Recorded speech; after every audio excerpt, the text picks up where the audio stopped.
Hello, everyone.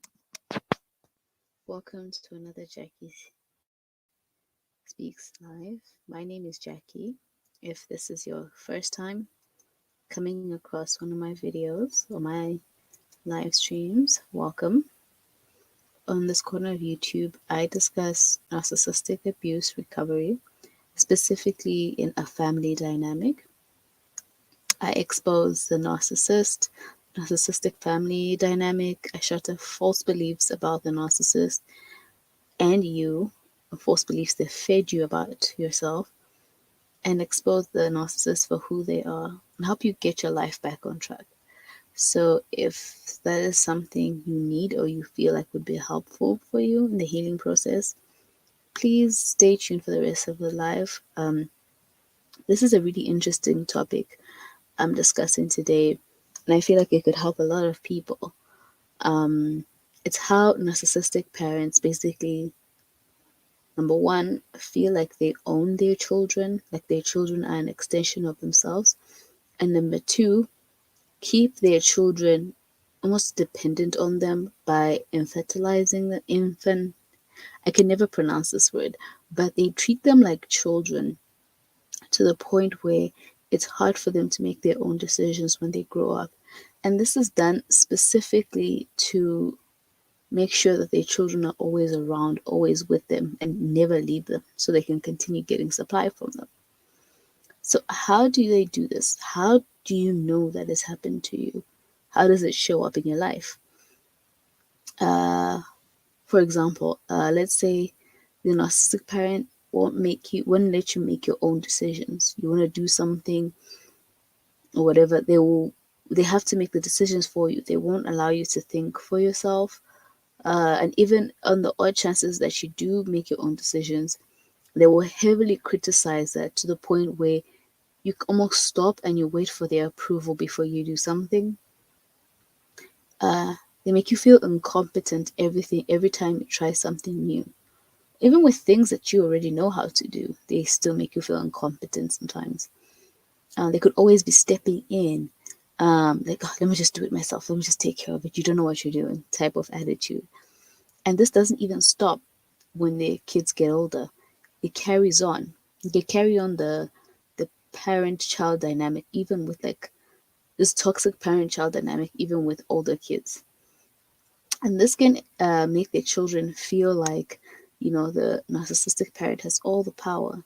If you're the child, it can make you feel like you have to think like them, or else, you have to like what they like, hate what they hate, like the people they like, dislike the people they dislike. And perhaps you also always walk on eggshells, afraid to make them upset. So you just go along with whatever they want to say, whatever they say goes essentially. And you can't, even if it's something that you don't want to do, you can't speak against it because they're going to lash out. And you feel like you have to please them. And you often feel like, there's no escape, like this is your life, this is how it's just always going to be. So you just have to suck it up and do it. And it can be very disheartening. We are all individuals and we think differently and we do things differently.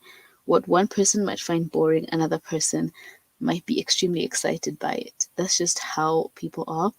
But the narcissist wants everyone to be, like the same. We all should think the same, do things the same, behave the same, all of that. And it breaks someone's spirit, and you lose yourself in the midst of all of this. You lose your true identity because everything you do is just supposed to make this narcissistic parent happy. But oftentimes the things you want to do won't make other people happy. It's about your own happiness. So it's identity erasing. And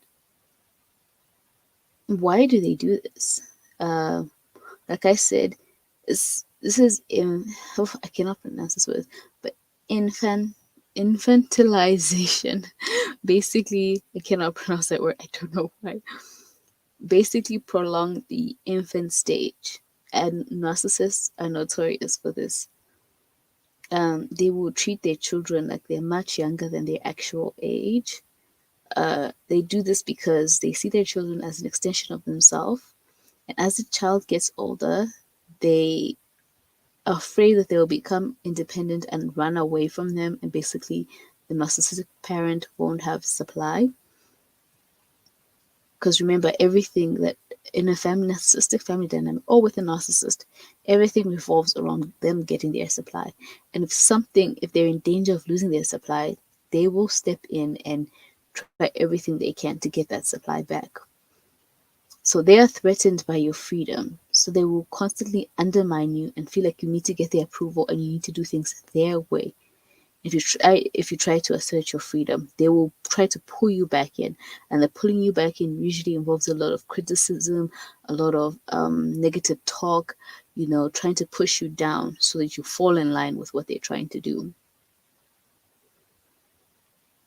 And because they do this, it makes it so much harder for their children to make their own choices.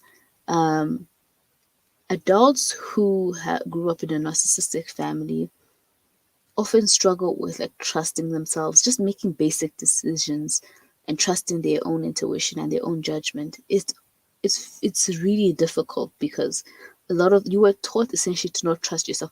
Listen to what I have to tell you. Do not listen to what you want to do. Do what I do. And so they're afraid to make decisions sometimes, constantly feeling judged or feeling guilty. Like, did I make the right decision? Oh my God, are people going to hate me for this? You know, Unable to speak their mind about certain topics because they're afraid of criticism or people won't agree with it, that type of thing. And oftentimes feel like everyone else knows better than they do because this is what the narcissist told them, right? I know better than you. Don't trust yourself. Trust me. So when you go out into the world, you feel like, okay, well, I don't know best. I have to find someone else to tell me what to do because I don't know. I can't trust what I want to do. And the thing about when narcissists said, they essentially set their children up to fail because they teach them the complete opposite of the way the world works. They will teach them that don't trust yourself, trust other people, trust what I have to say, which essentially to the child they interpret it as, okay, so trust other people, don't trust myself. So when they go out in the world and they meet predatory people who are like the narcissists or even narcissistic people, instead of trusting themselves and saying, this is bad, this is toxic, I should probably step away from this person, the programming will kick in and say, well, no, this person kind of resembles my mom, so I should trust them. Don't trust yourself, trust that person. And so this is why people who grew up in narcissistic households often end up with narcissists repeating the same patterns they grew up in because they were essentially set up to fail. It's very sad. It is very sad because it's almost like you can't escape it and you have to make the conscious decision to try and change it, change your programming, heal from this, and completely erase all the bad things that the narcissistic parent has put on you in order to be able to spot these toxic people and just have healthy relationships with people outside the family who aren't narcissistic. Because without that, you tend to be attracted to people who resemble, or situations that resemble the toxicity that we grew up in, because that's what's familiar. So if you're in currently staying with a narcissist or in a narcissistic family dynamic, how do you then try to stop some of this or assert your independence? And even in recovery, how do you gain back your self-trust? Well, for one, you need to learn how to set healthy boundaries.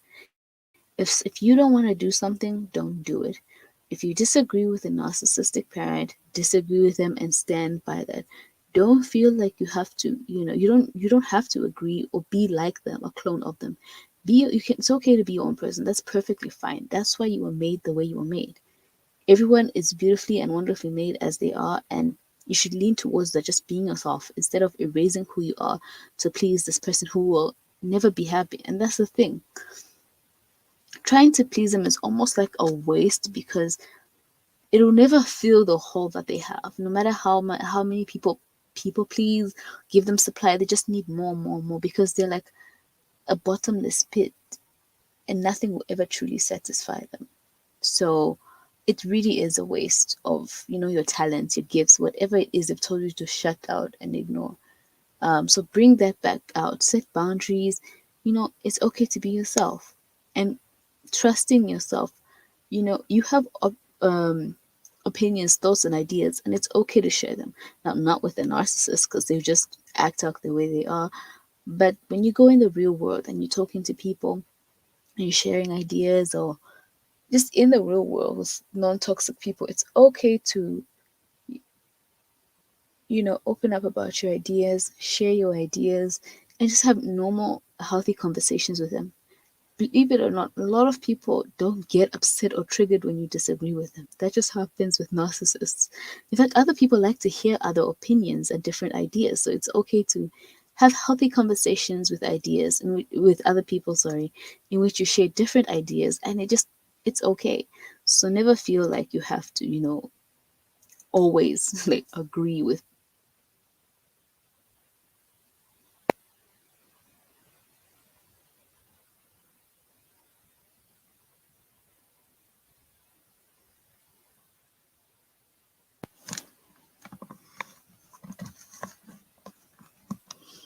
And and lastly, I hope my audio is working. Okay. And lastly, it's okay to mess up and make mistakes. Stop being so hard on yourself. We all make mistakes. It's part of life. That's how we learn. That's how we grow. No one is born being, perfectly good at anything. Have you seen a baby? What are they good at? You know what I mean? So it's okay to make mistakes and to mess up. That's how you learn. That is how we grow as people. So stop being so hard on yourself. And yeah, I think that's all I have today. And when you begin to realize that it's just okay for you to just be who you are, make mistakes, you will realize that the narcissist, they will always use guilt, fear, and other tactics to try and control you and bring you back into the fold, you know, of people pleasing them, giving them supply essentially. So this is why you need to really assert your own independence and create your own ideas and identity outside of the narcissistic family dynamic. So yeah, good luck with that. And boundaries, boundaries, boundaries. Boundaries are important for this. So set your boundaries and stick with them. It'll be really helpful. That's all I have for today. Thank you so much for watching. Please come by for my next live. Okay, bye.